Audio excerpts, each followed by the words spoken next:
Hello everyone and welcome to another Mad Merlins unboxing.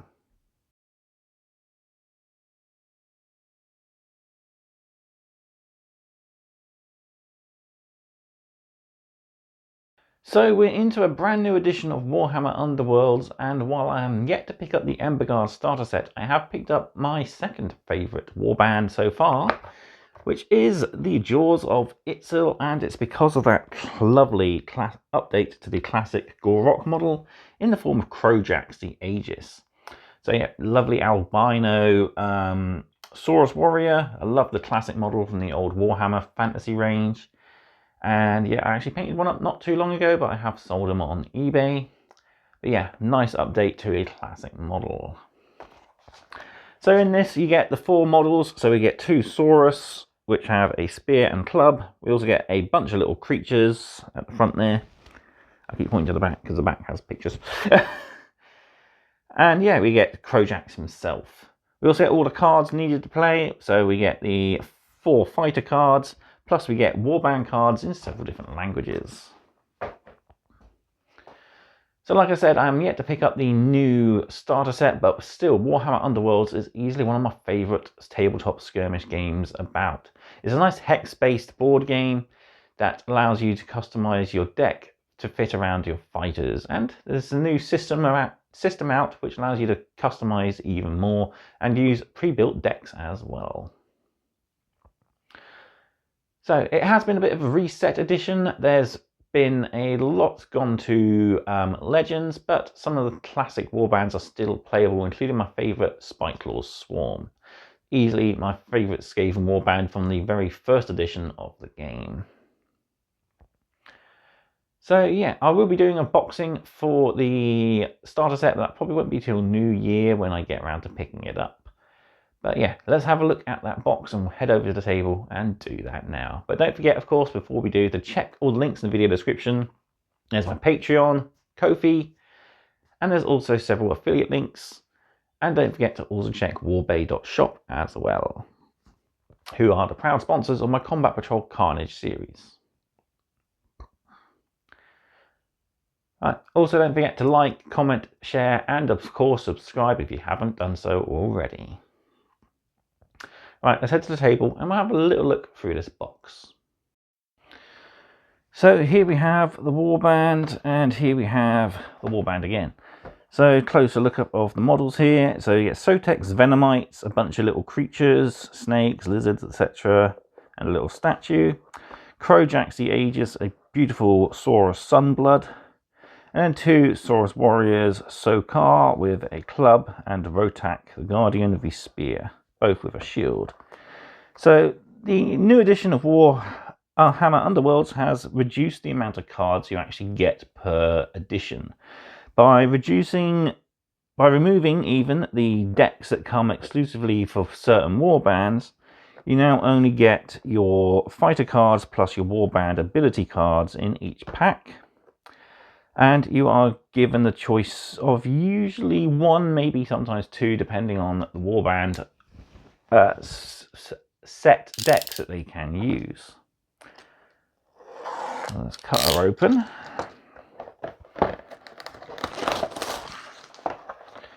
And let's take a look inside.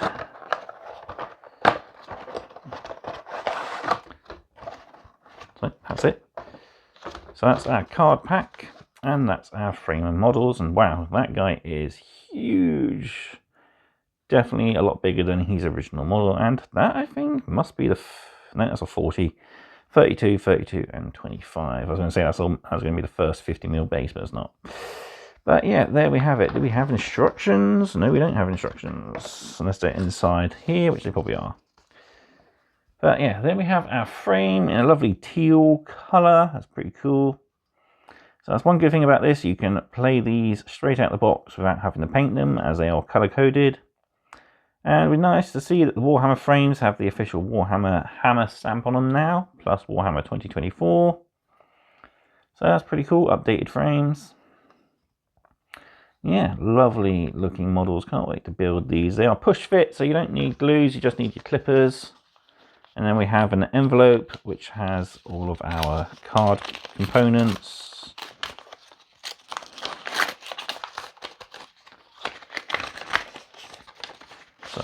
tip it out and have a look. Ta-da! So we've got our fighter cards here. So again, we still have the same inspired, uninspired sides, but we have your leader symbol, your warband symbol, your faction symbol, their attacks, their weapons they can do, their glory points, their health, their defense, and their movement value as well. So yeah, pretty cool. Each one has different ones. So this guy's got two different ones of his spear. One's a more focused attack that does a lot of damage. One is a wider sort of range, but not so much damage. Got our club wielding Saurus there, and the little Venomites there as well. Pretty cool.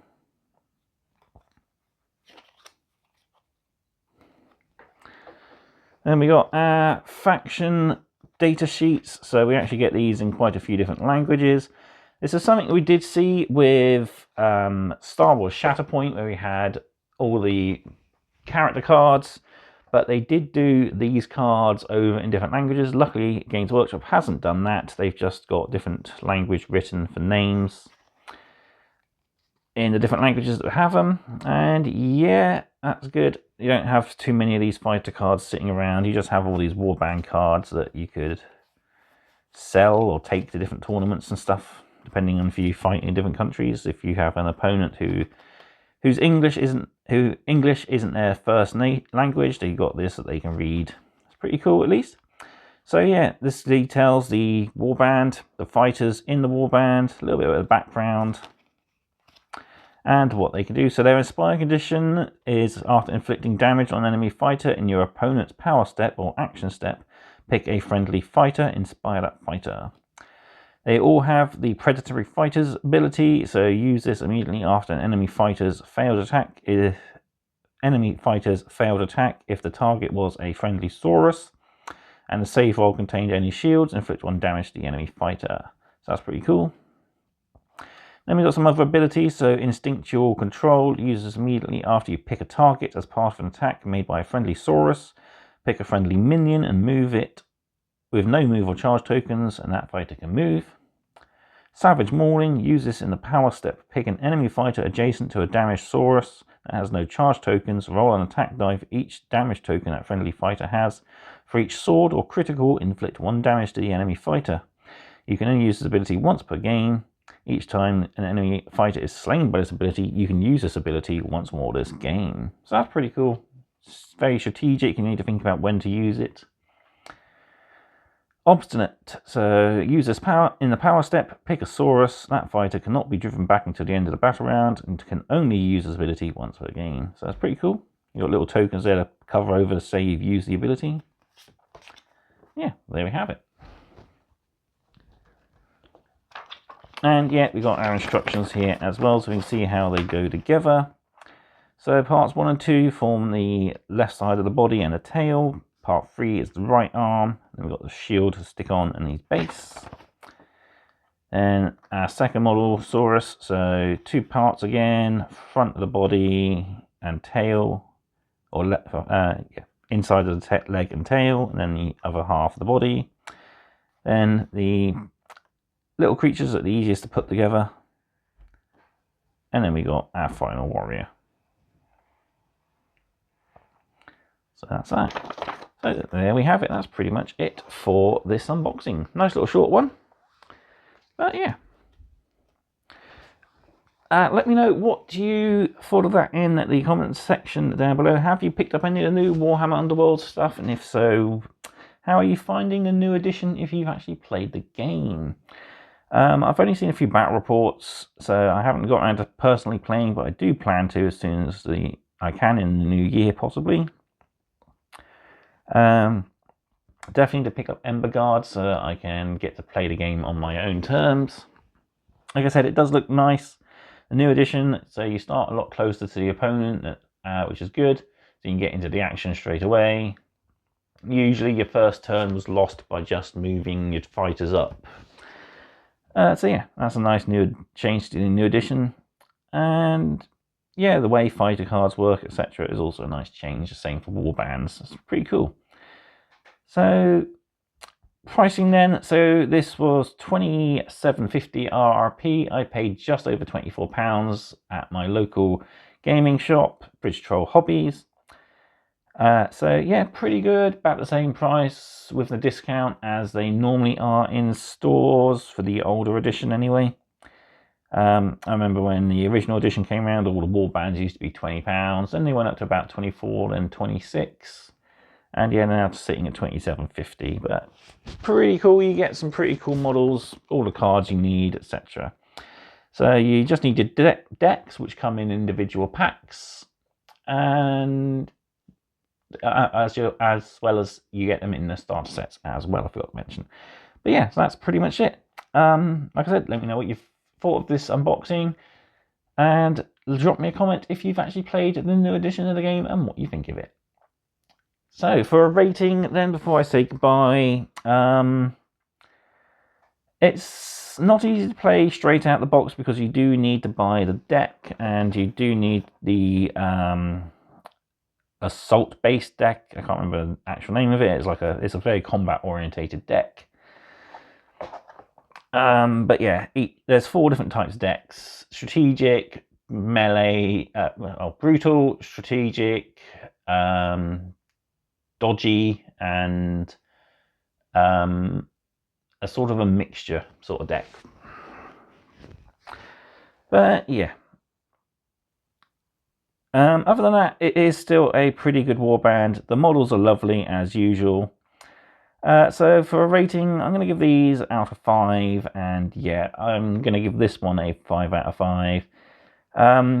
It's a classic model redone, looking really awesome, and yeah, it's a nice set regardless of the lack of a deck, which is not the worst thing because so many cards bloated the game, and yeah, a lot of them did the same sort of thing over and over again.